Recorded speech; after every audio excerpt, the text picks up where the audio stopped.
It is 6 a.m. in Washington, it's 12 noon in Paris. I'm Monita Rajpal. And I'm Zain Verjee. You're watching CNN, the world's news leader. This is World One, live from London. The West Bank is in lockdown and security forces in Israel are on high alert as thousands of people march on Jerusalem. Arab and Palestinian demonstrators the world over are rallying to coincide with Land Day action. It's a yearly protest to remember the 6 Arab Israelis killed by security forces during mass demonstrations over land rights in 1976.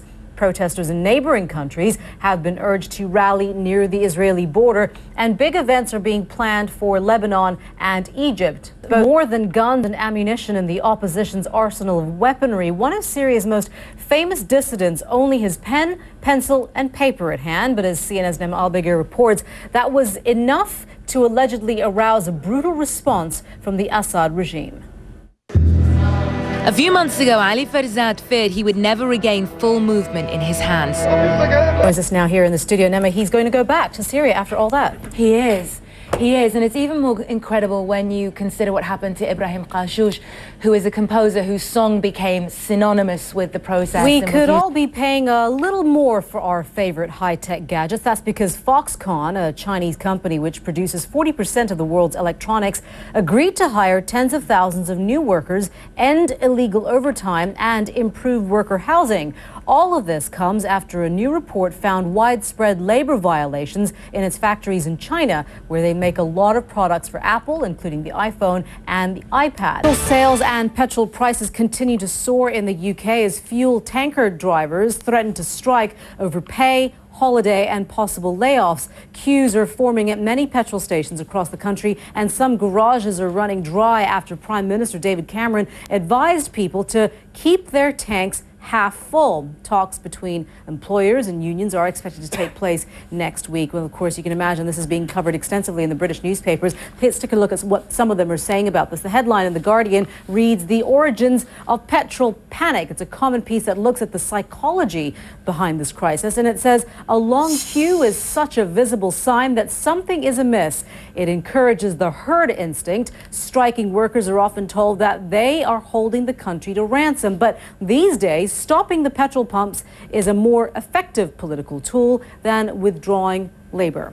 In the Daily Mail, there's this headline, "A shambles fueled by Downing Street." It's an analysis piece that says the suspicion is that ministers fanned the flames of the dispute in order to distract attention from the furore over the budget. This incendiary tactic has backfired. The increasingly unimpressive number 10 machine needs to stop playing games and get a grip before this shambles turns into a full-blown national crisis. In the Scottish newspaper, The Herald has this headline as "Pumps run dry, wheels come off Tory bandwagon." It's an opinion piece that goes on to say, "Perception in politics like mud sticks." And all this before any date for a fuel driver's strike has even been set. Never mind jerry can. This government is rapidly proving to be jerry built. Most of us wake up in the morning and expect to be able to see with glasses or without. But for millions of people in Africa and Asia, eye conditions such as cataracts and glaucoma have turned them blind. Cataracts affect approximately 18 million people,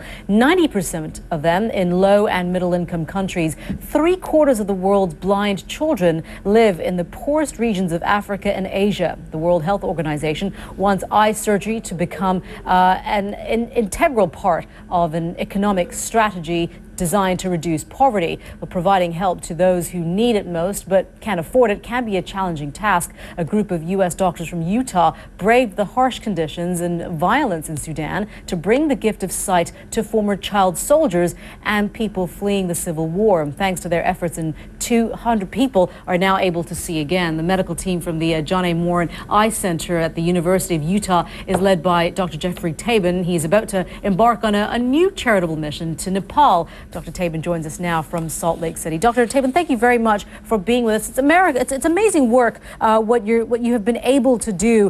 Tell us a little bit about what you experienced when you were in Sudan, and then of course we will talk about Nepal. But I'm interested to know about what it was like for you to be there in Sudan. It was actually a very interesting time to be in Sudan. As you know, there's been a lot of you head next to Nepal. But what motivates you to do this, to not only provide this kind of care, but to also train doctors there to continue to do the work that you started out to do? Well, I can't think of anything else really that I want to be doing. You know, I'm so fortunate to have. Dr. Tabin, we appreciate you speaking with us, and we wish you all the very best on your journey there to Nepal. And again, we respect and admire what you're doing. Thank you so much.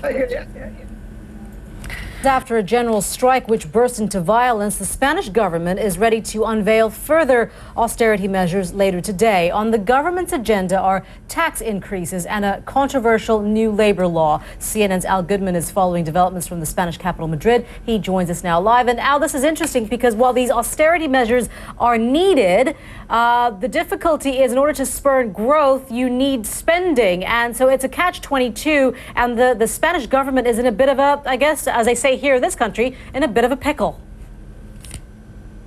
The perspective for us, I should say, in terms of the continent-wide and how massive of an issue this is in order for Spain to get its books in order. We're talking about Europe's fourth largest economy. If they don't get it done, if they don't get it sorted, the continent is in big trouble.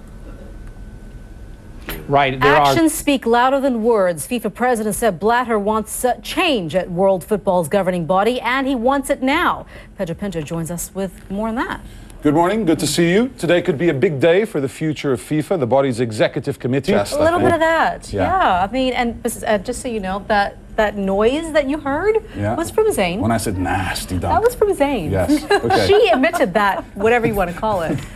I think you'd look a lot better in a dress. Thank you. Have you ever worn a dress? I'd wax or laser or whatever you ladies do. Do you really want to pull up that thread, my friend? No. Okay. I would never do that. I'll just say that right now, on the record. All right. Pedro, keep it clean. He does have nice legs. You're watching World One live from London. Buzz Lightyear. Now, parts of Europe have been badly affected by a severe drought. Of course, everyone wants to know if we can expect any more rain. Meteorologist Mari Ramos is at the World Weather Center with details on that. Hello, Mari. Hello, Monita. You know, as we head into the weekend, the weather will begin to change for you guys. Video for us. And they were, of course, both safe.